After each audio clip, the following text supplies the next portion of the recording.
Na aula de hoje, pessoal, nós trataremos da chamada equação de Euler-Cauchy, tá? Trata-se da seguinte equação diferencial: x quadrado, y duas linhas, mais ax, y' mais by igual a f de x, em que a e b são constantes reais e essa função f é uma função de uma variável real que é conhecida, ok? Só que na aula de hoje nós trataremos do caso homogêneo, tá? Então nós vamos considerar a equação x quadrado, y duas linhas, mais ax, y' mais by igual a zero.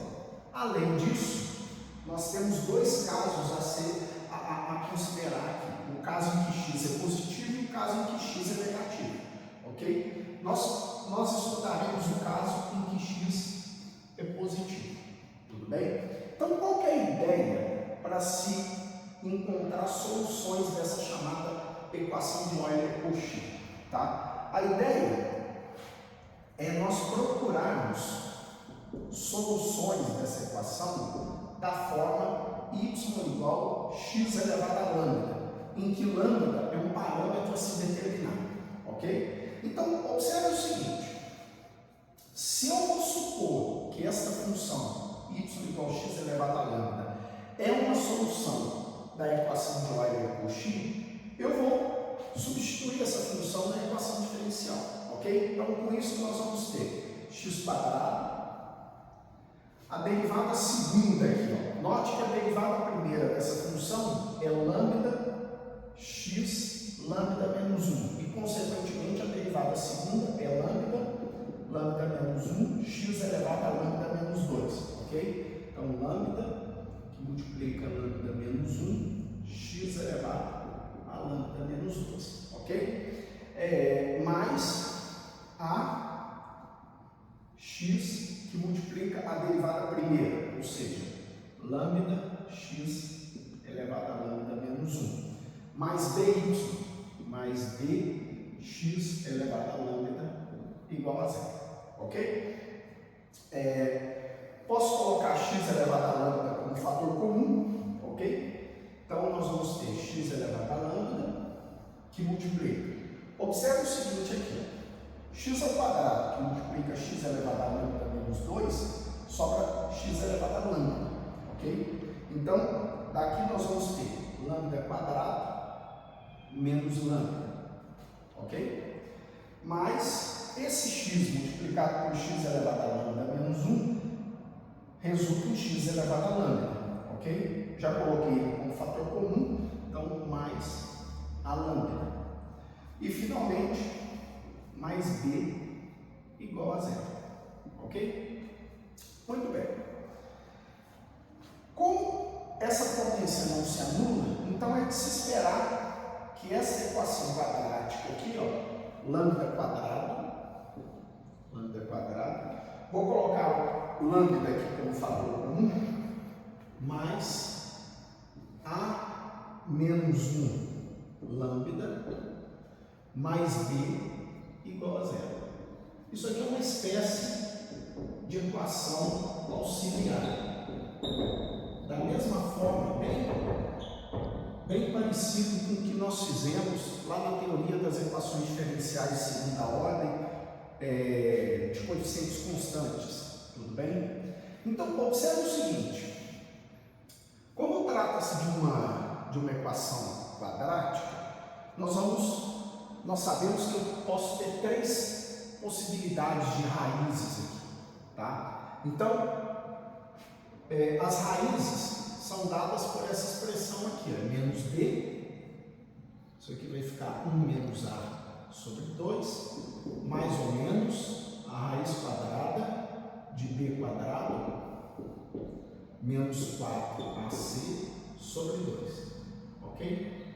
E aqui é o discriminante associado à equação de segundo grau que nós temos. Então, o primeiro caso que nós vamos considerar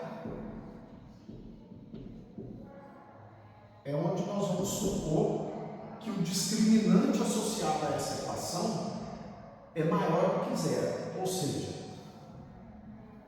menos 1 quadrado menos 4b é maior do que zero, tá? Nesse caso, nós teremos duas raízes reais e distintas associadas a essa equação algébrica, tá? Então, quais são elas? Eu vou ter lambda 1, que é dada por 1 menos a sobre 2 menos raiz quadrada de a menos 1 quadrado menos 4b sobre 2, ok? E lambda 2, que é 1 menos a sobre 2 mais raiz quadrada de a menos 1 quadrado menos 4b sobre 2, ok? Ou seja, como nós estamos buscando soluções da forma x elevado a lambda, então com isso eu tenho φ1 de x, que é x elevado a lambda 1, e por outro lado, φ2 de x, que é x elevado a lambda 2, ok? Claramente, o Wronskiano associado a essas duas funções é não nulo, tá? Isso faz com que essas funções sejam linearmente independentes. E se elas são linearmente independentes, com isso nós temos que uma solução geral para essa equação diferencial, nesse caso, é qualquer combinação linear dessas funções, ou seja, C1 x elevado a lambda 1 mais C2 x elevado a lambda 2, ok? Então, com isso, nós encontramos uma solução da equação de Euler-Cauchy quando a nossa equação auxiliar tem raízes reais e distintas, ok? O segundo caso que nós vamos considerar é o caso em que o discriminante associado tem apenas uma raiz, ou seja, a menos 1 quadrado menos 4b é igual a zero, ok? Ou seja, nesse caso, a equação auxiliar tem apenas uma raiz, tá? Então, quem que vai ser essa raiz?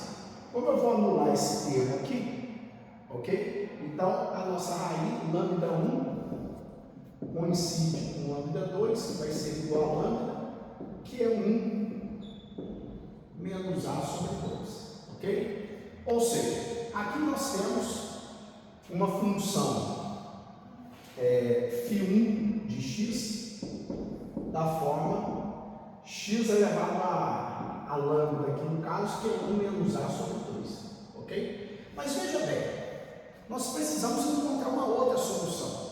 Nós precisamos encontrar uma outra função que seja linearmente independente com essa φ1, tá? Então nós já sabemos fazer isso. Basta eu utilizar o método de redução da ordem da equação diferencial, tá? Com isso, o método de redução da ordem vai nos apontar uma segunda solução associada a essa equação diferencial, tá? Como que nós vamos proceder aqui? Lembrando que o método de redução da ordem, ele consiste em olhar para essa equação diferencial aqui, ó, v' mais p mais 2 que multiplica a derivada da φ1 dividido pela φ1, v igual a zero. Ou seja, uma vez que você resolve essa equação diferencial, tá? Aqui o linha é igual a v.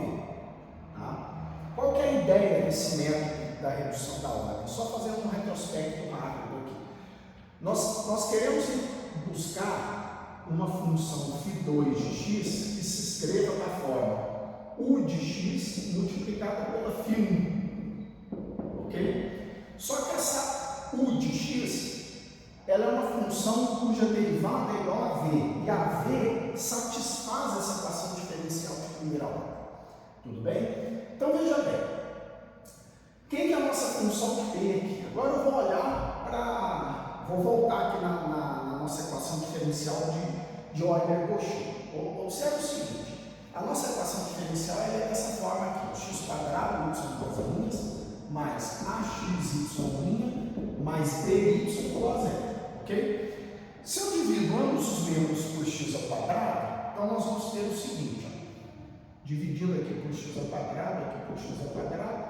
Então, a nossa função t é exatamente o coeficiente da derivada primeira, tá? Ou seja, isso aqui é a sobre x, tá? Então aqui, ó, nós vamos ter v' mais a sobre x, 2 que multiplica.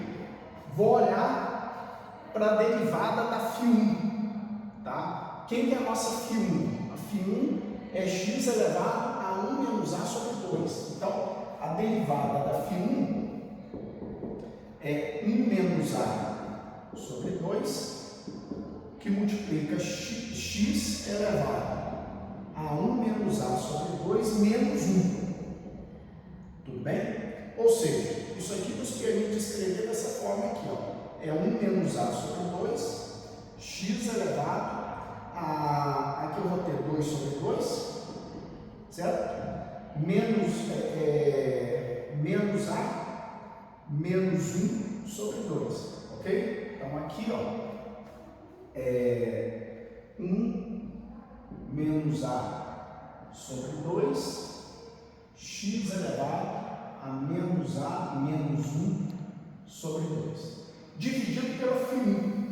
A φ1 aqui no caso é x elevado, então aqui vezes 1 sobre x elevado a 1 menos a sobre 2. V igual a 0. Agora, observe o seguinte, ó. O que nós temos aqui? Eu posso simplificar tudo isso aqui. Olha só. Este termo aqui, esse 2 aqui, eu posso cancelar com isso daqui, tá? Aqui, ó, como eu tenho uma divisão de potência de mesma base, eu efetuo essa divisão, então eu vou ter x elevado, eu conservo o primeiro e subtraio o segundo, ok? Observe que eu vou cancelar aqui, então eu vou ter x elevado a menos 1, ou seja, dentro desse parênteses nós vamos ter o seguinte, ó, v' mais a sobre x mais esse 1 menos a que multiplica 1 sobre x. V igual a 0. Tudo bem? Tá. Agora, olha só. Esse menos a sobre x com esse a sobre x cancela. Então, o que sobra aqui para nós? Sobra 1 sobre x. Ou seja, a nossa equação diferencial vai ser do tipo v' mais 1 sobre x v igual a 0. Ok? Resolve essa equação diferencial agora, por separação de variáveis. Aqui nós podemos escrever dv dx igual a menos 1 sobre x v. Ok? Ou seja, daqui nós temos dv sobre v igual menos dx sobre x. Tudo bem? Integra, então com isso nós vamos ter logaritmo natural de v igual logaritmo natural de x elevado a menos 1. Ou seja, daqui nós temos, lembrando que nós estamos considerando o caso em que x é maior do que 0. Tá? Então não vou me preocupar com o valor absoluto aqui no logaritmo. Então aqui nós vamos ter que v é da forma x a menos 1, ou seja, 1 sobre x. Tudo bem? Se v é 1 sobre x, agora eu consigo encontrar a função 1. Tá? Então, o linha é 1 sobre x. Quem é 1? U é a integral. Então, a função 1, ela se escreve como logaritmo natural de x. Mais uma vez, lembrando que eu não estou colocando valor absoluto, pois nós estamos estudando o caso em que x é maior do que 0.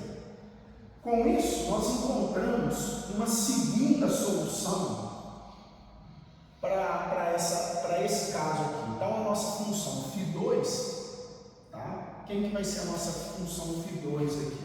Olha só, a φ2 φ2, ela se escreve da forma A1, que é ln de x, multiplicada pela φ1, tá? Então, vai ser φ1 de x, ln de x, tá? Um exercício que eu deixo para vocês, que não vai dar trabalho, é mostrar que o Wronskiano associado a essas duas funções é diferente de zero, tá? E com isso nós temos que uma solução geral para essa equação diferencial é qualquer combinação linear dessas funções, φ1 e φ2, ou seja, C1 que multiplica x elevado a 1 menos a sobre 2, mais C2 que multiplica aqui x elevado a 1 menos a sobre 2 ln de x, ok? Ainda posso colocar esse fator aqui, escrever em evidência, então x elevado a 1 menos a sobre 2, que multiplica C1 mais C2 logaritmo natural de x, ok? Isso ilustra o segundo caso, tá? Quando a equação auxiliar associada à equação de Euler-Cauchy apresenta apenas uma raiz real, ok? E agora falta estudar o caso em que nós temos raízes complexas conjugadas, ok? Então, no próximo vídeo nós vamos estudar o caso de raízes complexas conjugadas.